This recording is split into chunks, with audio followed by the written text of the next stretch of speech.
pessoal, tudo bem? Sejam bem-vindos à disciplina de Tecnologia Mecânica, que é uma disciplina que está relacionada com os processos de fabricação mais utilizados aí na indústria, tá? Então, num primeiro momento, nós vamos falar dos processos de fabricação que estão relacionados com a remoção de cavaco, tá? Então, esse curso de Tecnologia Mecânica, ele é bastante relacionado com os processos de fabricação que a gente chama de usinagem. Quando a gente fala de usinagem, pessoal, há a remoção de cavaco, tá? Então, nós vamos falar primeiro dos princípios de ferramentas de corte e nas próximas videoaulas a gente vai continuar falando dos processos de fabricação mais utilizados aí. Por exemplo, torneamento, fresamento, furação. Todos esses processos de fabricação que envolvem a remoção de material, né? Nós chamamos esses processos de usinagem, tá? Só para lembrar aí para vocês, existem basicamente dois tipos de processos de fabricação de materiais metálicos. Os processos que compreendem a remoção de cavaco e os processos que não compreendem nenhuma retirada de material. Por exemplo, os processos de estampagem, na qual você deforma apenas o material e o material assume um formato qualquer. Os processos de fundição também são processos de fabricação que não envolvem a retirada de material. Enfim, vamos começar falando então da geometria de corte das ferramentas de corte. Bom, mas para falar das ferramentas de corte, nós temos que englobar dois aspectos principais, tá, pessoal? Não tem como você falar de ferramenta de corte sem falar, por exemplo, na geometria dessa ferramenta. O que eu quero dizer com isso? Nós temos que falar do ângulo de cunha ou ângulo de aresta que essa ferramenta tem. Então todo mundo sabe, por exemplo, que uma faca ela tem uma aresta cortante bastante aguda. E isso possibilita ela, por exemplo, cortar materiais macios com bastante eficácia, tá? Por outro lado, nós temos, por exemplo, um machado, que é uma ferramenta de corte que é para cortar já materiais mais duros. E essa ferramenta de corte, ela tem um gume cortante mais protuberante. Então, nós vamos falar desses aspectos que estão relacionados com a geometria de corte das ferramentas. Depois, nós vamos falar do material de fabricação dessa ferramenta, porque não adianta a ferramenta ter uma geometria ideal se não tiver também um material que atenda essas necessidades, esse poder de corte que as ferramentas de corte têm que ter, ok? Beleza. Então, vamos lá. Vamos falar, então, no princípio mais básico das ferramentas de corte é o ângulo de cunha. O ângulo de cunha a gente sabe o que é. É esse ângulo aqui, ó, tá vendo? Deixa eu pegar minha caneta aqui, ó. É esse ângulo aqui, pessoal, ó. Tá vendo, ó? Esse ângulo da aresta de corte da ferramenta. Então a gente vai observar, por exemplo, duas situações extremas, tá, gente? Precisamos utilizar exemplos extremos, senão a gente não consegue entender. Por exemplo, um ângulo de corte pequeno é para materiais macios, porque aí ele vai conseguir penetrar com mais facilidade e vai cortar com mais facilidade esse material. E materiais mais duros tem que ter ferramentas com ângulos de corte maiores para ter uma resistência maior. A ferramenta tem que ter uma resistência maior porque ela vai absorver mais impacto, ok? E por outro lado, essa ferramenta também ela vai ter uma pouca penetração quando ela estiver executando o corte. Pessoal, esse princípio da cunha vale para qualquer ferramenta. Vale para a ferramenta do torno, vale para a broca, vale para a ferramenta da fresadora, enfim.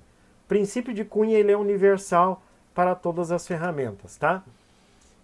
Falando ainda mais um pouco sobre o princípio de cunha, é aquilo que a gente falou, chegamos em duas conclusões básicas, que a cunha ela pode ser aguda, ó, aguda para materiais macios, tá? E um ângulo de cunha mais aberto para materiais duros. Pessoal, é aquilo que eu falei para vocês agora há pouco. Nós temos que pegar exemplos extremos, senão nós não conseguimos entender. Aí vai virar uma mistura de propriedades das ferramentas de corte. Por enquanto a gente está falando da geometria de corte, daqui a pouco a gente vai falar do material. Nós não podemos misturar esses dois parâmetros, tá? Uma outra observação aqui que esse ângulo de cunha, ele tem que ser capaz de vencer essa resistência que o material tem, tá? Vamos falar da resistência, por exemplo, da dureza, que é a primeira coisa que o material vai apresentar para a ferramenta quando essa ferramenta tentar penetrar no material, tá? E essa aresta de corte dessa ferramenta, ela não pode ficar prejudicada, ou seja, nós temos que preservar o máximo a aresta de corte da ferramenta, tá? Pessoal, todas as ferramentas de corte possuem basicamente 3 ângulos, aonde a gente vai comentar esses 3 ângulos com mais profundidade. Por exemplo, o ângulo de saída. O que é o ângulo de saída? Pessoal, o ângulo de saída é esse ângulo S que está aparecendo aqui, é o ângulo de saída de material. É um ângulo que permite que o material seja expulso no momento que estiver acontecendo o corte. O ângulo de cunha a gente já sabe, acabamos de falar, que é o ângulo de cunha, ou o ângulo de aresta do corte. E nós vamos ter também o ângulo de folga, que é esse ângulo F aqui, ó, tá vendo? Ó?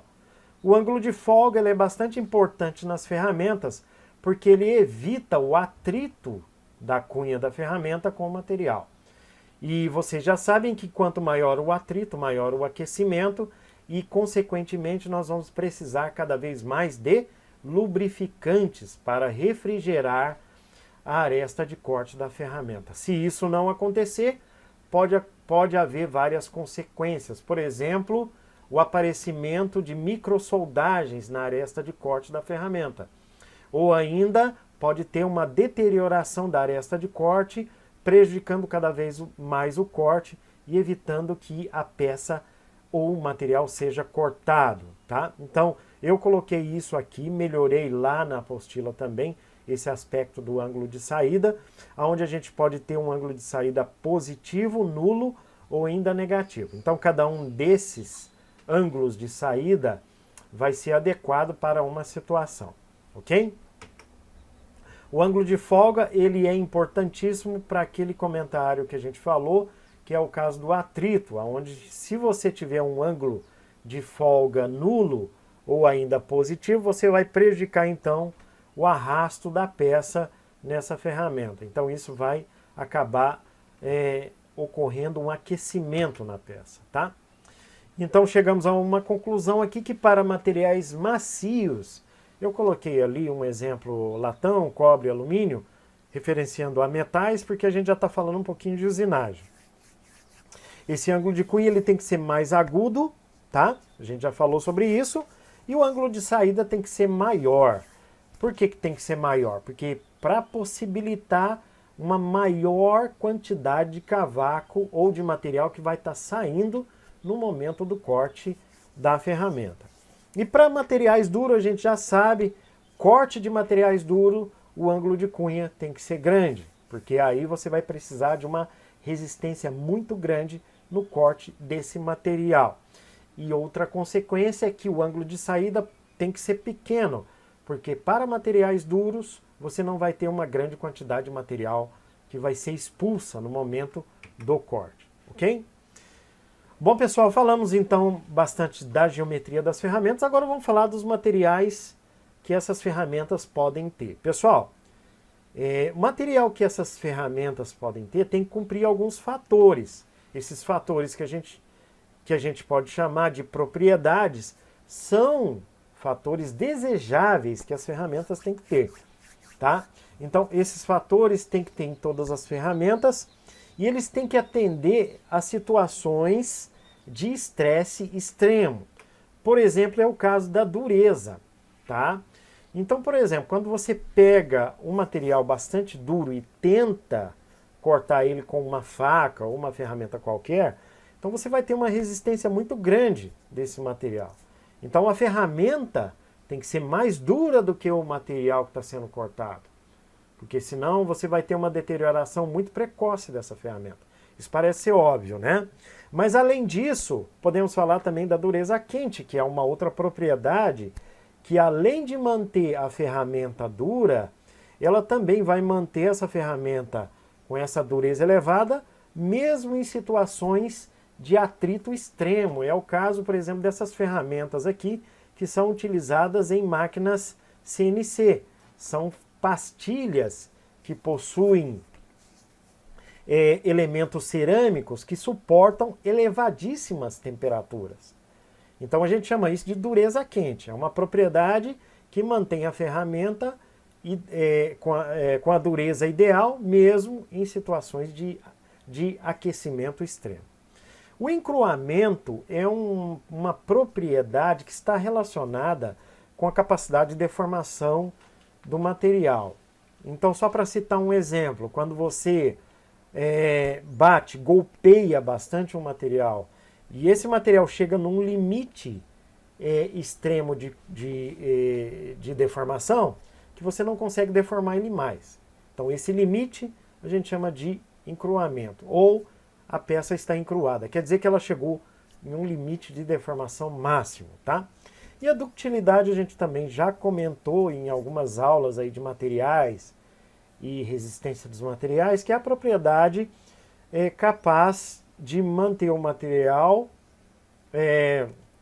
deformado logo após a aplicação da força. Gente, ductilidade é a capacidade do material deformar tanto na região elástica quanto plástica, tá? Coloquei alguns exemplos de ferramentas aqui para a gente falar um pouco desses materiais aí. Então, esses materiais, no geral das ferramentas, podem ser o aço carbono, que é muito pouco utilizado porque é um material bastante simples, não tem muitas propriedades mecânicas que atendam às condições das ferramentas de corte.